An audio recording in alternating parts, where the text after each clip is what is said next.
Okay, I'm going to finish off with the show and tell questions that I've not done. So, going to open the bonnet. So, passenger side at the front, got this lever here to open the bonnet.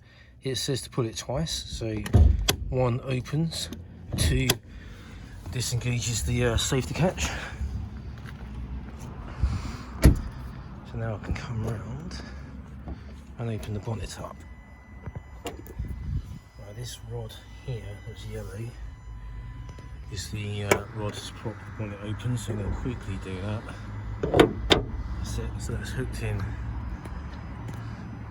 up here. Okay, on a practical test they'll ask one of 3 questions about fluids under the bonnet, so I'm going to try and get them all in shot. Well, I'll get 2 of them in. So this one here is a secondary tank for my coolant. This is the main header tank for the coolant. You notice if I close in, it has an icon warning you that the fluid is hot, so you shouldn't open it when it's hot. It does actually give you a warning to read the manual first before you open. That I'll have, if I can get that in, a maximum marking, that's that line here, and it's a bit hard to see it, but underneath, below it, where I'm pointing, is the minimum marking. The liquid has to be anywhere between the 2. So this is engine coolant. By the time you get to practical test, this bottle will be warm to touch, so it'll be the only one that is warm, so that's a good giveaway as well. And that'll be warm from where the fluid in here has been absorbing heat off the engine. Okay.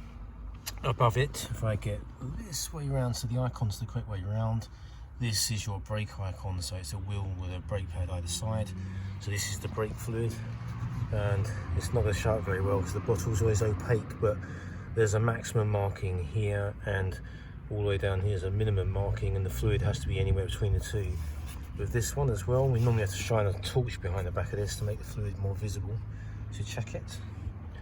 And last of all is engine oil. So this is the header tank where you can top it up. You can unscrew this cap and pour more in. This will be with the little oil can icon on. It's the dipstick for checking it, and you can basically pull it out.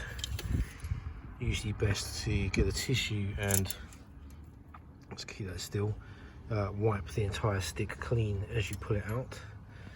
At the end, if I can lay this down successfully, yep, there we go, we have got a maximum marking with the arrow here and the minimum marking with the arrow down the bottom.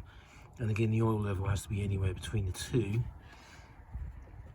for it to function properly. So with all 3 fluids that have a maximum and a minimum marking, the liquid just has to be anywhere between the two markings.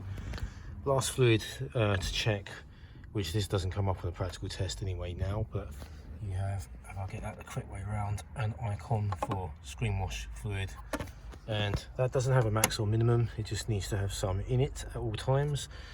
So can't actually see the bottle very well down here. It's this white plastic big bottle that contains your screen wash fluid, and that's all the questions under here. So to recap, engine coolant, brake fluid, dipstick to check the engine oil, and all 3 have maximum and minimum markings, and the fluid has to be between the 2 markings.